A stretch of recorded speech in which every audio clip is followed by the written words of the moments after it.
Oi, eu sou o Cowboy Toibani e hoje eu vou ler histórias de vocês. Esse aqui é o Causos do Rancho, parte 2.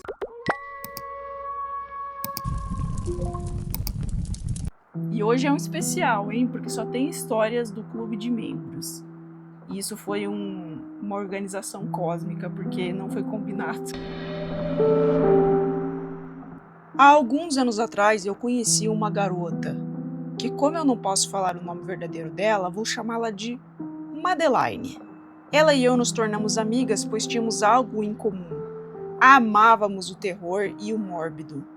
Madeline sempre me convidava para ir ao cemitério do nosso bairro, onde nós conversávamos. Víamos os nomes das lápides e escutávamos histórias dos coveiros que trabalhavam no local. Ela era uma menina doce, apesar do seu fascínio pela morte. Mas eu percebi que a mente dela estava aos poucos se degradando. Eu e ela sofríamos bullying pesado na escola, mas ela sofria bem mais do que eu, pois usavam o fato de que ela era paciente de uma clínica psiquiátrica contra ela, além do fato de que seus pais a abandonaram e ela não tinha ninguém. Aos poucos, Madeline ficou cada vez mais estranha e eu me preocupava com ela, mas ela começou a se afastar, até que ela nem respondia mais às minhas mensagens e paramos de nos encontrar no cemitério. Em um certo dia, acho que era 1 ou 2 da manhã, ela me mandou uma mensagem, dizendo: "Eu roubei um crânio e ele não para de olhar para mim." Então ela me mandou uma foto do fogão dela. Sabe quando o ambiente está com uma luz apagada e você tira uma foto com o flash da câmera? Pois é. E eu disse: "Por que você me mandou a foto de um fogão?" "Porque ele está dentro do forno e eu estou assustada." Ela me explicou que em uma das suas visitas ao cemitério, o coveiro mostrou para ela um túmulo de um indigente que foi invadido. Tentaram encontrar algo de valor em um túmulo de alguém que nem tinha nome. Que idiotas, ela explicou. E então, parece que uma chave girou na cabeça dela. E ela começou a delirar e dissociar. Ela disse que os restos mortais daquele homem ou mulher, que sequer tinha nome, chamou por ela, dizendo: "Me leve com você." Quando eu percebi, eu roubei o crânio e levei para casa. No começo, eu sentia que eu tinha um novo amigo e que eu não estava mais sozinha. Eu conversava com ele, limpava e polia seus ossos todos os dias. Mas à noite, ele não me deixava dormir. Ficava me encarando como se estivesse me amaldiçoando por eu ter tirado ele do túmulo. Eu deixava seu crânio na mesa ao lado da minha cama. E comecei a ter pesadelos horríveis. Pesadelos que eu não quero nem lembrar. Eu perdi a vontade de conversar com ele. Sentia medo. E agora só de ver o rosto dele eu começo a tremer. E agora ele tá dentro do forno. "Madeline, você tá muito doente. Você precisa de ajuda", eu disse. Eu sei que tô doente. Só me ajuda! Por favor." Nós duas nos encontramos na quadra de futebol perto do cemitério. Eu perguntei para ela por que nós não nos encontramos na frente do cemitério, que era o nosso ponto de encontro. Porque os coveiros suspeitam de mim. Estão desapontados comigo. Eu não sou mais bem-vinda. Nós pegamos um ônibus para a zona rural, aonde minha mãe morava. Eu parei um pouco para conversar com ela. Apresentei a Madeline e então caminhamos pela estrada. Eu disse que a gente ia só dar um passeio, mas na verdade íamos adentrar na mata e enterrar o crânio. Eu sei dos perigos de adentrar a mata sem proteção nem experiência, mas parecia até que uma força maior estava nos guiando, nos protegendo, seja ela boa ou não. Não encontramos nenhum animal, nem nos perdemos. Só enterramos o crânio cavando com nossas próprias mãos em uma cova rasa. Madeline se sentiu aliviada, mas eu estava séria e meio perturbada. "Eu me preocupo com você, Madeline. Por favor, busca ajuda." Ela só assentiu para mim e me agradeceu. Fomos para casa, e na última mensagem que trocamos, Madeline me disse que tinha pesadelos e paralisia do sono. Estava paranoica e dizia que nunca mais abriria o forno, pois ele podia voltar e estar ali dentro. Por fim, ela disse que ia ser internada, e eu nunca mais ouvi falar dela. Eu tenho muito respeito pelos mortos. Isso é uma coisa que ficou comigo na veterinária, sabe? Tipo, eu via o jeito que os alunos tratavam os corpos, né, que a gente mexia nas aulas de fisiologia, que eram as aulas que tinha necrópsia, e eu ficava me sentindo muito mal. Eu ficava pensando, nossa, mano, você morre, você não é mais nada. Ninguém se importa mais com você. E, tipo, até aí eu entendo, porque tá, você não vai sentir mais nada, nem saber do que é feito com o seu corpo e tal. Mas assim, sei lá, eu acho que a gente tinha que ter um mínimo de respeito e decência pelos mortos. E essa história lembra bastante a primeira história que enviaram, né? Uma das primeiras que eu li no primeiro vídeo. E foi por isso que essa pessoa, que eu não vou identificar, tá? Se você quiser se identificar nos comentários, fica à vontade. Mas é. Caralho, eu não sabia nem o que falar durante a história, porque eu fiquei muito passado, sabe? Como é que uma pessoa consegue fazer isso? Como é que uma pessoa consegue chegar nesse ponto? Sem falar que existe riscos biológicos de você mexer em matéria morta. Tipo assim, quando os tecidos morrem, a matéria começa a entrar em decomposição, e por isso é muito importante que quando você vai manusear um cadáver, você use luvas, máscara, evite de ficar abrindo o corpo que você não sabe abrir. Tenha muito cuidado com animaizinhos da sua casa que podem ter contato com isso. Crianças, né? Aspirar o cheiro que vem dali e tal. Mas geralmente o povo que trabalha ou mexe com isso, mexe com cemitério, né? Eles não têm muito contato, assim. Meu pai até tem uma história e eu vou ver se ele conta pra gente aí. Se ele contar, vou botar no vídeo. Não me lembro exatamente o ano, mas foi ao final dos anos 80, quando eu estava na cidade de Castro, sul do Paraná, quando me foi solicitado que acompanhasse médicos legistas para fazer uma exumação em um dos cemitérios. Nos acompanhou, além dos médicos, naturalmente o coveiro, e mais uma pessoa que trabalhava numa funerária para fazer o translado dos restos mortais para o Instituto Médico Legal, onde fosse feita uma exumação. Achando o túmulo, nós verificamos que havia 4 gavetas aéreas, quer dizer, acima da terra, mas ninguém sabia exatamente qual destas gavetas seria onde estaria o cadáver que deveríamos fazer a exumação. Isto é, havia apenas uma gaveta cheia e outras 3 vazias. Começou-se então os trabalhos pelo coveiro, que fez um pequeno furo em uma das entradas de uma das gavetas. E para nossa surpresa, o cara da funerária enfiou a cabeça dentro daquele buraco, para dentro do túmulo, né? E surpresa por quê? Todos sabemos que corpos em descomposição soltam gases cancerígenos, mas aparentemente aquela pessoa que seria o profissional do cadáver, que é o cara da funerária, que deveria ter mais cuidado, sem máscara, luvas ou qualquer outra coisa, enfiou a cabeçona lá e, por surpresa, não conseguiu enxergar nada, estava escuro. Ele obstruiu até a passagem de luz ao enfiar a cabeça no pequeno buraco. E por fim da história, ele não viu nada, tirou a cabeça para fora, aumentamos o buraco e não havia nada ali. Por fim, claro, foi a última gaveta que nós abrimos que estavam os restos mortais da pessoa que deveria ser exumada. Nossa, gente, quando eu voltei pro quarto, a fumaça tava fazendo assim, ó, juro. Juro.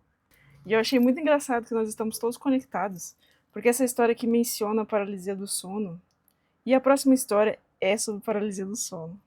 E eu não gosto de gravar no meu quarto por causa do som, que fica muito ruim, porque a minha janela é uma bosta. Então você pode ajudar o canal de todas as formas que eu sempre falo pra vocês, que é, você pode comprar coisas pelo meu link do YouTube Shopping aqui embaixo, principalmente se você tiver pelo celular é mais fácil. Daí você pode comprar qualquer coisa, só entrar pelo meu link e você tem acesso a cupons lá dentro do app. E comprando qualquer coisa, eu ganho uma pequena porcentagem dessa coisa. Quanto mais produtos você pesquisar e mais produtos você comprar, mais eu ganho. E também você pode se tornar membro para ter acesso a muitos vídeos extra e o nosso Discord, aonde todo mundo me mandou suas histórias. Então você pode mandar mais diretamente.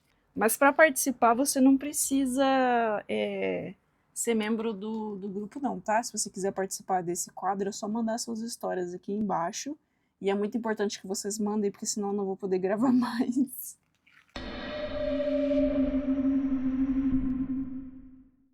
Quando vamos falar sobre paralisia do sono, as crenças são inúmeras, mas acabam sempre se dividindo em dois polos opostos: a origem lógica e a que muitos teimam em desacreditar, a espiritual. Eu não diria que tenho medo do mundo espiritual, pois acredito em entidades poderosas que são capazes de trazer a paz, como anjos e mártires divinos. Entretanto, acima de qualquer coisa, eu respeito esse enigmático mundo sobrenatural repleto de influências boas e más. Porém, para os mais céticos, a minha experiência também pode ser outra explicação. Desde a minha infância, eu sempre consumi o que chamam de drogas lícitas, comprimidos para transtornos neurodivergentes, ansiolíticos e atualmente antidepressivos. Eu já tomei tarja preta também, para TDAH e para ansiedade. Para depressão eu nunca tomei, mas eu tenho. E eu odiava o efeito do remédio de TDAH. Eu tomei acho que uns 3. O famoso Ritalina, um que é uma Ritalina melhorada, que é o Concentra, e mais um que eu não lembro o nome. Mas assim, eu odiava, velho. Eu achava um lixo. Quando eu olho pra cima aqui é porque eu tô olhando pra tela, tá? E eu preferi me virar sem. E consegui me formar em veterinária. Se eu conseguir, você também consegue. Ou não, procure ajuda se você quiser, mas é possível, tá? Eu acho que quem prefere tomar remédio pode tomar, não tem nenhum demérito em ter que tomar remédio. Não é como se você estivesse usando cheat para lidar com a sua condição mental. Mas eu também acho que quem não quer tomar remédio, se você aprender a lidar com as coisas e conseguir outros mecanismos, você consegue viver bem. A gente também tem que lembrar que não é todo mundo que tem acesso a ferramentas para saúde mental, nem medicamentos. Feliz Setembro Amarelo, vamos continuar. Portanto, a sobrecarga de estímulos neurais pode ter resultado em uma experiência macabra, mas sem sombra de dúvida, extraordinária, em seu sentido mais literal. Sobre o acontecimento em si, eu tenho poucas lembranças. Nosso cérebro tende a apagar memórias excessivamente traumatizantes como tentativa de proteção. Isso explica o porquê da única imagem tatuada em minha mente toda vez que lembro dessa noite em que aconteceu. Foi em meados dos meus 14 ou 15 anos, em uma madrugada ordinária. Lembro da minha pequena cama de solteiro que ficava colada à parede, tal qual segue até os dias de hoje. No meu inconsciente, uma criatura inexplicável poderia me atacar pelas costas se não tivesse um muro de tijolos para me proteger. E é ridículo dizer isso em voz alta, principalmente porque o que me atacou traçou um caminho completamente oposto do que eu havia planejado.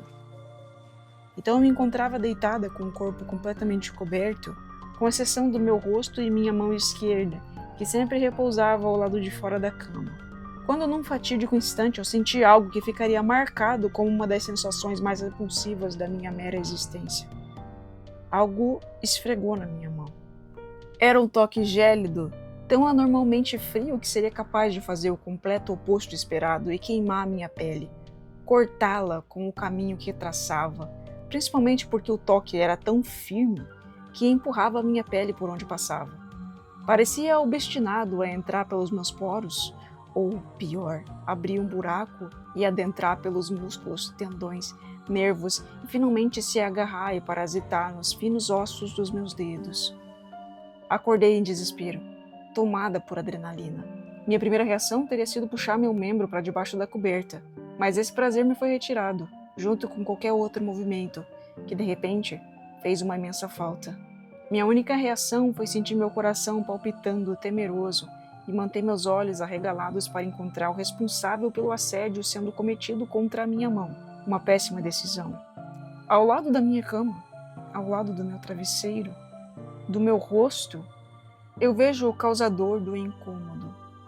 algo que contrastava completamente com o cenário tomado pelo manto negro do escuro. O que me tocava era uma mão branca, mas não como pele branca, não. Era uma forma de vida que reluzia uma cor branca e ciano.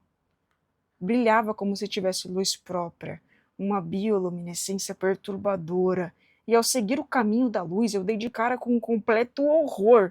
Era uma criatura de aparência profana emergindo debaixo da minha cama. Sua pele era incoerente. Parecia estar coberta por um manto igualmente reluzente, mas não como um fantasma. O manto era fino e parecia molhado. Logo, por debaixo dele era possível ver linhas de expressão, rugas e pele esquelética, apesar da silhueta grande e gorda. Uma cabeça anormalmente grande. No topo, era impossível de não notar orelhas de felino bizarramente chamativas por serem defeituosas e cheias de veias saltadas pulsantes, como um morcego ou gato gordo. Seus grandes olhos me encaravam. Eram completamente escuros, sem fundo, sem fim, sem vida. Mas mesmo assim, se mantinham fixos nos meus, que por sua parte suplicavam desesperadamente para chorar, porém até os canais lacrimais haviam se trancado para que nada me distraísse da obscenidade à minha frente. Sua característica mais marcante era a mais pavorosa. Por cima da pele quase angelical foi estampado um sorriso enlouquecedor. Era escuro e sem fim como os olhos, mas por algum motivo descorado e cheio de falhas nos lábios, ou no que deveria ser a separação entre a boca e a pele. Ele perturbava por ser grande, por ser errado, e provavelmente ter quebrado a mandíbula da criatura ao existir. Ela olhava, sorria e parecia se divertir com o meu sufoco. Ela parecia rir internamente ao passo que esfregava sua mão na minha, obstinadamente na tentativa de me enlouquecer junto dela. E eu a vi. Parada, sem poder reagir, apenas imaginando o que aquela aberração tramava. Seria um ataque? Um convite? Uma tentativa de comunicação? Uma ameaça? Um assédio? Um pedido de socorro? Ou uma tentativa de assassinato? Eu não sei. Mas a pior parte é que eu me lembro de ver a criatura passar sua pele nojenta pela minha uma última vez, de forma dolorosamente lenta. E de repente parar, como se agora eu estivesse no olho do furacão, prestes a tomar um tipo de jumpscare maldito. Mas esse susto nunca veio. Como eu disse, o cérebro tende a apagar memórias traumáticas.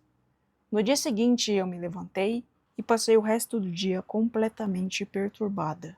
Como eu expliquei anteriormente, essa experiência poderia facilmente ser explicada como uma sobrecarga mental, mas tal incidente nunca mais se repetiu novamente.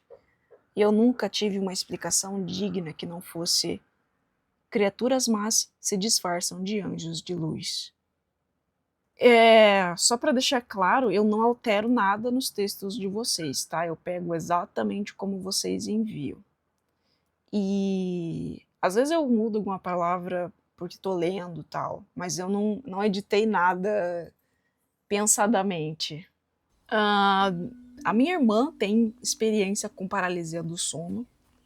Eu acho que já vi ela uma vez e não dá pra saber. Tipo assim, você pode estar do lado da pessoa que você não consegue perceber o que tá acontecendo. Não é igual a gente vê em filme de terror, que a gente vê a pessoa assim, parada, tentando se mexer. Não. Pelo menos com a minha irmã não foi assim. E vamos pra última história. Novamente, digo que a pessoa pode se identificar se quiser. E se você quiser participar, você pode mandar sua história no meu Instagram, ou pode mandar no blog do canal, que agora tem uma parte lá onde você pode deixar depoimentos ou comentários. Ou você pode comentar em qualquer postagem lá. Eu não tô conseguindo interagir com vocês por lá ainda, porque eu não sei, tô com algum erro, mas eu leio tudo que comentam lá, tá? Ou se você quiser, você pode postar na comunidade, mas daí eu acho meio paia porque eu quero ler sozinho. Eu não quero que ninguém leia antes do vídeo. Minha mãe é uma pessoa extremamente extrovertida, diferente de mim. Por isso, eu desde pequeno sou acostumado a passar a noite sozinho em casa. E nunca aconteceu nada comigo. Principalmente porque a minha cidade é relativamente pequena e minha casa fica num bairro seguro. Tem até aqueles guardinhas que ficam apitando de madrugada. Minha mãe nunca pagou por ele, por sinal, mas os vizinhos também nunca pediram e a gente não vai se oferecer. Eu acho que a gente também nunca pagou aqui. Na minha rua também tem. Talvez o prédio pague, não sei. Quem assiste as lives já ouviu ele passando, apitando free de noite. Porém, uma vez, minha mãe saiu para beber na casa de uma amiga dela e eu fiquei em casa vivendo minha vidinha como de costume. Até umas meia-noite eu resolvi deitar. Fechei tudo, apaguei as luzes, mas deixei a luz da minha sala acesa porque eu tinha medinho do escuro. Eu dormia virado para a porta e conseguia ver a luz vindo por debaixo dela. Foi quando eu vi uma sombra se movendo, como se tivesse alguém parado na minha porta. Agravante: a minha casa é antiga e as portas dos quartos não têm maçaneta. Esse é o verdadeiro pesadelo. O quarto da minha mãe tem uma tranca improvisada, mas o meu fica fechado só com uma toalha na porta. Então, quem quer que estivesse ali, podia só empurrar e abrir. Eu entrei em pânico, mas não quis pedir socorro de primeira, porque eu achei que podia estar alucinando, sei lá. Eu era uma criança muito paranoica e via sombras e vultos em casa com alguma frequência. E eu continuava olhando e a sombra não sumia. Até que eu tentei fazer o mínimo de barulho possível pegando meu celular e mandei uma mensagem para minha mãe. Eu disse que tinha alguém invadindo a casa. E enquanto isso, a sombra continuava se movendo, como se estivesse andando pela minha sala. A sombra sumiu pouco antes da minha mãe chegar. Eu não saí do lugar até que minha mãe entrasse no quarto. Ela olhou a casa toda e nada tinha sido levado. Não tinha nenhum sinal de roubo. E até hoje eu não sei se eu estava alucinando ou não. Mas a pior parte é que a porta dos fundos estava aberta. Meu Deus, amigo! Mano, essa história é de um amigo meu. Eu tô em choque, estou gaguíssimo. Gente, eu não tenho nenhuma história dessas, mas eu tenho alucinações auditivas quando eu tô em estado de paranoia avançado. E já aconteceu uma coisa parecida comigo. Tipo assim, não entrou ninguém aqui. Eu tava sozinho em casa também. E eu fiquei muito paranoico, do nada. Daí eu decidi, vou dormir com uma faca. Eu vou até pegar ela aqui, peraí. Eis a minha faca. Essa faca ela é muito linda. Eu comprei ela para o meu estágio de veterinária. Que eu tinha que cortar mato às vezes, ou abrir coisas e tal. E ela é uma faca bem perigosa, na verdade. Eu já me machuquei com ela uma vez. Eu não confio muito nela. Enfim, eu fui dormir com ela na minha mão. E eu deitei na cama, né? Eu tava muito paranoica. Eu tava, tipo, doido.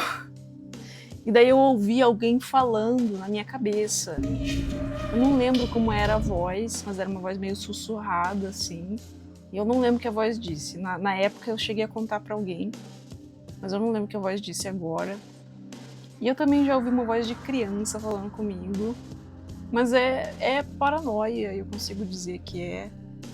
Eu não tenho histórias sobrenaturais, na verdade, é só alucinação.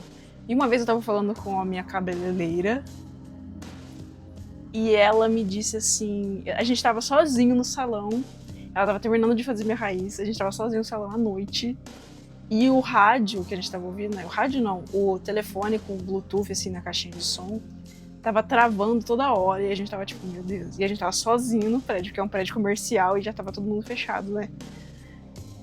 Daí ela falou assim, mas você já viu alguma coisa? A gente começou a conversar, né, pra passar o medo. Eu falei, não, mas eu tenho alucinações auditivas às vezes, então. Daí ela falou, mas você sabe que isso é ver alguma coisa, né, tipo, é equivalente a ouvir coisas. E fiquei gag, tipo, até hoje isso alugou um triplex na minha cabeça. Porque até então eu achava que eu tinha, tipo, o umbigo fechado da Jade Picon. Eu não conseguia ver nada, nem ouvir nada. A única coisa que eu tenho é uma clarevidência. Tipo, eu tenho uma intuição muito boa. E agora eu sei ler tarô, né? Eu leio razoavelmente bem. Inclusive, logo eu devo abrir um serviço pra poder tirar tarô pra vocês. Enfim, esse foi o vídeo. Espero que vocês tenham gostado. Participem, interajam, engajem, que daí eu consigo fazer mais vídeos desse. A minha ideia era fazer um por mês. Mas eu não sei se vai ser possível. Depende do volume de histórias que eu receber, tá? Enfim, é isso. Obrigado por me assistirem até aqui. E tchau!